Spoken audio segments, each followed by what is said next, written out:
Այս դատավորը առաջինն է տեսել Լիլիթ Աղեկյանին խոշտանգված վիճակում, բայց մի բառ չի գրել։ Հիմա այս դատավորին Լիլիթ Աղեկյանը ես համոզված եմ բացարկի հայտնելու,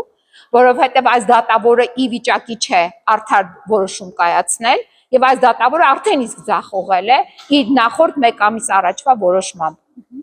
Տիկին Փոստանջյան, դուք այսպես գրառումով հայտնել եք, որ Աբովյան քրեակատարողական հիմնարկում վատացել է Լիլիթ Աղեկյանի վիճակը, հանդիպել եք այդ ընթացքում, ինչ խնդիրներ են առաջացել։ Ուրեմն նայեք, Լիլիթ Աղեկյանի առողջական վիճակը առաջնահերթ վատացել է հենց նրա ձերբակալման պահից մոտ 1-2 ժամ անց։ Այսինքն ես չեմ բացառում, որ այդ ժամանակ որ Լիլիթ Աղեկյանին առևանգել են, նա գլխին հարված է ստացել, որովհետև հենց այնպես MRT հետազոտություն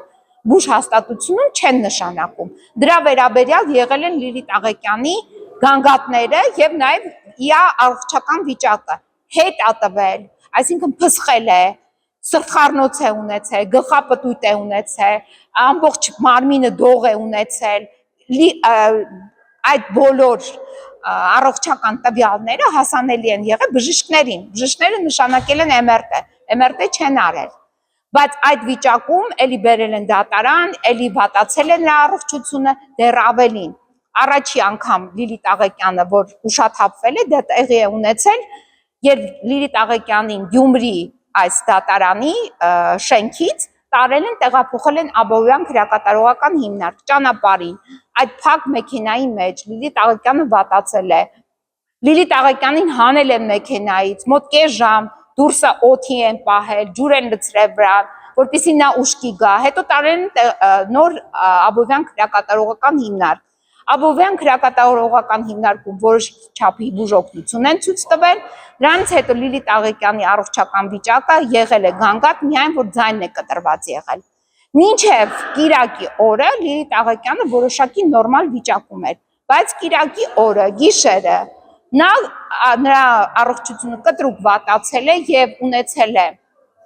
ճնշման տատանում եւ ճնշումը բարձրացել է մինչեւ 200-ը։ Սա հենց այնպես տեղի ունեցող երևույթներ չեն առողջ մարդու դեպքում եւ ով երբևիցե նման խնդիրներ չի ունեցել։ Այսինքն Լիլիթ Աղեկյանը կարիք ուներ հետազոտման բժշկական, այդ հետազոտումը նրան թույլ չեն տվել, որպեսզի անցկացնեն բժիշկները, չեն տարել համապատասխան բուժ հաստատություն։ Տիկին Փոստանջյան, դուք հենց սկզբից ձերբակալման օրվանից նշել եք, որ այս ամենը բացառապես քաղաքական հետապնդում է եւ Լիլիթ Աղեկյանը քաղաքալացյալ է, Գյումրիի թիվ 1 քաղաքալացյալ է, ինչ եք պատրաստվում անել, ինչ եք պահանջում հիմա։ Առաջի հերթին մերժել այս որոշումները եւ դադարեցնել քրեական հետապնդումը 1 եւ կանչել պատասխանատվության բոլոր այն անձանց, ովքեր մեղավոր են այս ապօրինությունների մեջ, այլ թվում նաեւ Լիլիթ Աղեկյանի խոշտանգելու մեջ։ Այդ Կարեն Գևորգյանը, ով հրահանգ է տվել Լիլիթ Աղեկյանին մերկացնելու եւ նրա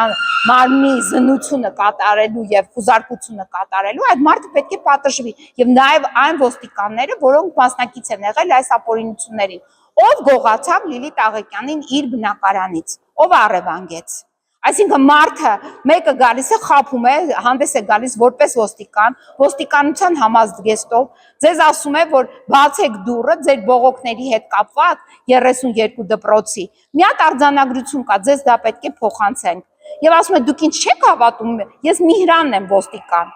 Եվ այդ Միհրան ոստիկանը խաբեությամբ բացել է տալիս դուռը, մեկ այլ տիկին ոստիկան, որի անունն է Մարիցա, ես չգիտեմ ազգանունը, համենայնդեպս այդպես է Լիլիթը ինձ հայտնել, Մարիցան մտնում է անմիջապես Միհրանի հետևից եւ եւս մի քանի ոստիկան եւ Լիլիթ Աղեկյանին առևանգում են եւ տանում են։ Ես չեմ բացառում, որ հենց այդ ժամանակ Լիլիթ Աղեկյանը ստացել է գլխի վնասվածք։ Ես չեմ բացառում եւ հենց գլխի վնասվածքի նաեւ թաքցնելու պատճառով նրան թույլ չեն տվել, որպեսզի անցնի MRT հետազոտություն։ Դուք ավանը երաշխավորություն, դիմում երաշխավորագիր ունեք պատգամավորներից ու մոտ է գտնվում ինչ ընթացքում են։ Ուրեմն այս քննիչները, որ այսօր բերել են այս միջնորդությունը եւ քննիչների քննիչը, այդ Արտուր Պողոսյանը, ով ազգային ժողովի ամբիոնից կեղծ տեղեկատվություն էր տարածում, այդ նույն այդ քննիչների քննիչը ստացել է գլխավոր դատախազից այն դիմումը, որով падգամավորները հանդես են գալիս որպես երաշխավոր։ Դա ինքը ստացել է դեռ մայիսի 22-ին։ Մենք այսօր արդեն հունիսի 2-ն ենք, 3-ն ենք։ Այսինքն նա 10 օր ուներ, որպեսզի խափամամիջոցի հարցը լուծեր, ծայրահեղ խափամամիջոցը փոխեր, բայց այդ հարցին նա չի անդրադարձել, որոշում չի կայացրել, չի մերժել, չի ընդունել, բայց բերել է մի հատ նորից միջնորդություն, բայց սա անամոթություն չէ։ Խայտառակությունը որ կարելի է այլ կերպ նորոշել։ Հիմա հանրային պաշտպան չունի Աղեկյանի։ Հիմա այս պայդրությամբ Լիլիթ Աղեկյանը պահանջելու է, որ իր պաշտպանը մասնակցի, որին չեն թույլ տալիս, այդ ես եմ, բայց այնտեղ հանրային պաշտպան է ներգրաված։ Տիկին Փոստանջյան, եթե ձեր այս պայքարը այնուամենայնիվ չստացվի, արդյոք դիմելու եք Եվրադատարան։ Ես հիմա այստեղ եմ, հենց հիմա, որ Լիլիթ Աղեկյանին թույլ տան ընդմիջման ժամանակ, որպեսզի ես իրեն կարողանամ տրամադրեմ իրավաբանական օգնություն հենց մարդու իրավունքների եվրոպական դատարան դիմելու համար։ Միանշանակ։